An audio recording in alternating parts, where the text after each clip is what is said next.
হাজী সাহেবদের অনেকের স্বপ্ন এটা আসলে ধরা। এই যে আমি টাচ করলাম আলহামদুলিল্লাহ।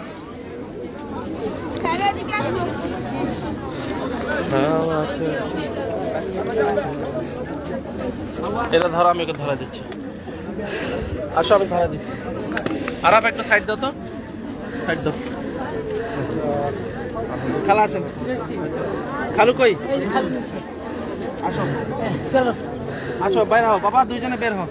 আলহামদুলিল্লাহ, এই বিস্তীর্ণ এলাকা দেখছেন, এটা হচ্ছে আপনার আরাফাতের ময়দান এবং বর্তমান যেখানে অবস্থান করছি এটা হচ্ছে জাবালের রহমত, অর্থাৎ রহমতের পাহাড়, যেখানে নবী করিম সাল্লাল্লাহু আলাইহি সাল্লাম এই পাহাড়ের উপর দাঁড়িয়ে শেষ এবং বিদায় হজের ভাষণটা দিয়েছিলেন। আলহামদুলিল্লাহ, সেই পাহাড়ে বর্তমান আমি সহ হাজী সাহেবগণ অবস্থান করছি। আলহামদুলিল্লাহ, এইখানে তারা ছিল।